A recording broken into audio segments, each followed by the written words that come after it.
తల్లిదండ్రులందరూ మా పిల్లలంటే ప్రాణం అని ప్రతి ఒక్కరికి మనం చెప్పుకుంటాం కదా. సో ఆ ప్రాణం కోసం కనీసం ఒక్క ప్లాట్ అన్న కొన్నారా?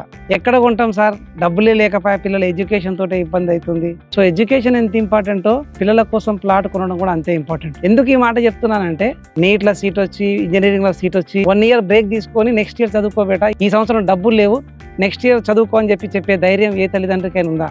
ఎందుకంటే అది భవిష్యత్తు, చెప్పలేము కూడా. మరి ప్లాట్ భవిష్యత్తు కదా. గ్రాడ్యుయేషన్ అయిపోయి హైయర్ ఎడ్యుకేషన్కి వెళ్ళాలంటే కూడా, అబ్రాడ్ ఎడ్యుకేషన్కి వెళ్ళాలంటే కూడా ప్రాపర్టీ కావాలి కదా. మళ్ళీ మనం మార్టిగేజ్ ప్రాపర్టీ బ్యాంక్ చూపించినాకనే వాళ్ళకి ఎడ్యుకేషన్ కోసం పంపించడానికి అవకాశం ఉంటుంది. అప్పటికప్పటికి డబ్బు కావాలంటే, అప్పు కావాలన్నా కానీ ప్రాపర్టీ చూపించాలి కదా. సో ప్లాట్ కొన్నంత మాత్రాన మా పిల్లల భవిష్యత్తు మొత్తం బాగుంటుందా అని కూడా మీకు డౌట్ రావచ్చు. ఒక చిన్న మాట చెప్పనా, వర్షం వస్తుందేమో అని చెప్పి గొడుగు పట్టుకొని బయటికి వెళ్ళినట్టు ఒక వ్యక్తి. సో వర్షాన్ని ఆపగలుగుతాడా అని చెప్పి అందరూ నవ్విరట. సో తను వర్షాన్ని ఆపలేకపోవచ్చు, బట్ వర్షం నుంచి తడవకుండా మాత్రం ఆ గొడుగు అతను ఆపగలుగుతుంది. సో మీరు ప్లాట్ కొన్నంత మాత్రాన భవిష్యత్తు మొత్తం బాగుంటుందో లేదో నేను చెప్పలేను, కానీ నిజంగా వాళ్ళ ఎడ్యుకేషన్కి, వాళ్ళ భద్రతకి, వాళ్ళ బిజినెస్కి అవసరం వచ్చినప్పుడు మాత్రం ఖచ్చితంగా మీకంటే ఎక్కువ బలాన్ని ఆ ప్లాట్ ఇవ్వగలుగుతుందని మాత్రం ఖచ్చితంగా చెప్పగలుగుతా. మిమ్మల్ని మనీ మోసం చేయొచ్చు, మనుషులు మోసం చేయొచ్చు, కానీ భూమి ఎప్పుడు కూడా మోసం చేయదు.